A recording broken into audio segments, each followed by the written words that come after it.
We're using this solid concrete block as an example of a wall, and as we know, we need to insulate all the way through the fabric of the building. So for that, we'll need to do the core hole approximately 70 millimeters. So we'll use a 72mm core hole to leave a 2mm gap for us to then seal and bond it to the fabric of the wall. To do this, we'll make sure once we have cored the hole that we clean all inside and dampen it down to then make sure that the seal and bond adheres to the fabric of the wall.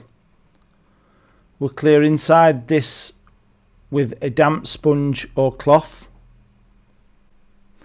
Once we've done that, the insulation sits inside, and what you want to do is pull the insulation out and then bond and seal all the way around.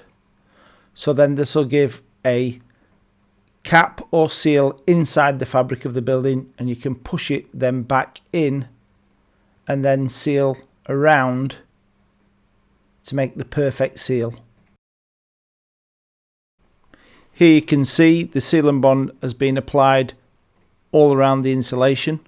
The insulation then can be pushed back into the wall, making a perfect seal in the fabric of the wall. The insulation has been pushed back into the wall. The excess bond and seal has been removed, and then we seal around the external part of the wall to make the perfect seal.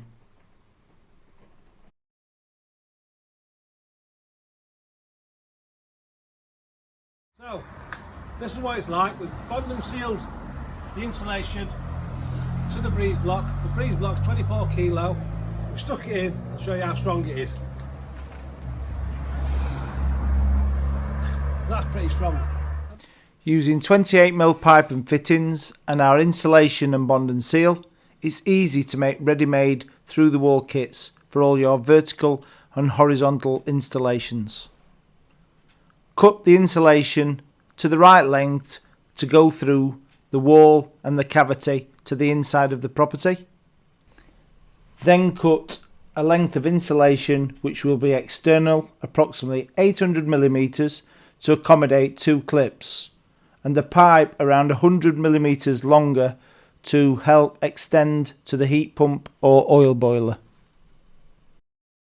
We're using 70mm rubber Munson rings to secure the pipe and insulation to the wall. This is an example of 2 vertical drops to the air source heat pump.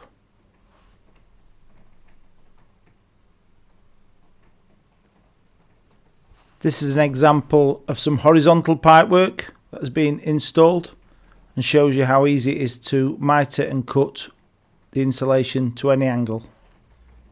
So, sealing and bonding. First of all, you'd always have a cut there on the wall side, because as you see on the video, how to seal this one up is you'd then pull it out, put some bond and seal around that, and then put it back in and then cap it. So that'd leave that there. That's your first joint.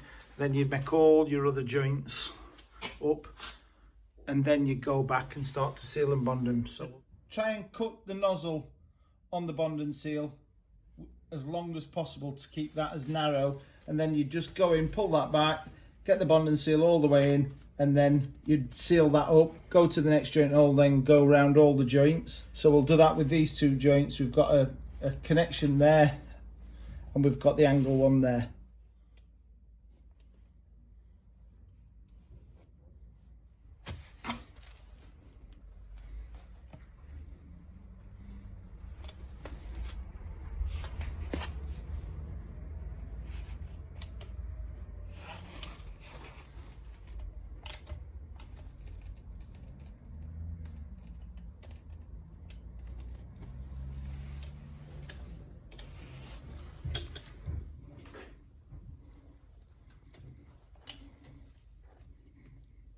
So we push them together, and then you see that it's pushed some of the bond and seal out. That's not a problem, because then you'd use that to cap.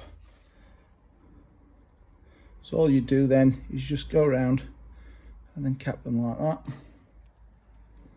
Make sure, and this is stopping not only the energy and heat loss getting out, but also stopping any water, rain or snow getting into the insulation. Same on a joint. Go around.